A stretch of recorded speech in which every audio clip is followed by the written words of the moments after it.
Masaganang buhay at magandang araw po sa inyong lahat. Meron po akong dalawang drum dito, no? May isda sa ilalim, may gulay po sa ibabaw, no? Ang tawag po dito, aquaponics mode of farming. Ang isa pong drum na ito ay meron sayong tilapia na 100 heads. Ito naman pong ikalawa, hito 100 heads din po, no? Tapos yung ibabaw ng sa hito natin ay Chinese kangkong. Sa kabila naman ay kamote. Short tour ko po kayo, no? Para makita po ninyo itong ating aquaponics mode of farming. So yun po, meron pong filter yan, no? Yan ang filter, sumasala po ng dumi, no? Ito pong isang ating drum ay tanim po sa ibabaw ay Chinese kangkong, no? Naka-harvest na po tayo sa ating Chinese kangkong na yan. Ang laman po nito ay mga hito. Tingnan natin kung mga hito kasi isang takot eh. Tingnan natin kung lulutang sila. Ayaw lumutang ng ating hito. Yun. Meron. Dito. Ayaw pa rin, oh. Lipat tayo sa kabila. Ayaw lumutang ng mga hito. Ito yung mga tilapia. Ito, ano to eh. Kahit busog na sila eh. Ayan po sila, oh. Mga tilapia natin. Ayan. So, lagyan po natin ng konting pagkain kahit busog na po yan eh. Ayan, natin lagyan sila. Oh. Nakakatuwa po, di ba? Ang lalaki nila.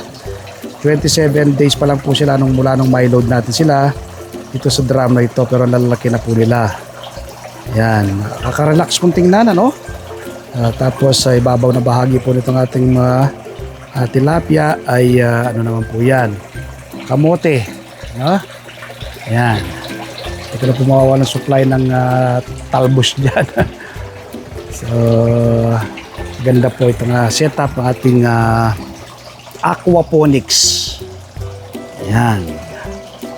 Meron po tayong duyan dyan. Gusto mo mag-relax. Meron tayong maliit na lamesa. Pwede kang mag-picnic. Ayan po yung pang bahagi ng ating garden. Ayan. Luntian po yung ating garden. No? Ayan. Ating aquaponics mode of farming. Isineshare ko po ito sa inyo nang sa ganoon magkaroon kayo ng idea kung ano nung gusto nyong kopyain, ano? Meron tayong cheapest way, yung pagtatanim sa mga bote, sa paso, sa timba, sa lupa. Tapos meron tayong hydroponics, meron tayong aquaponics, meron tayong hydroponics, Kratky at NFT method of farming. Meron tayong indoor and outdoor garden. So mamimili po kayo, no?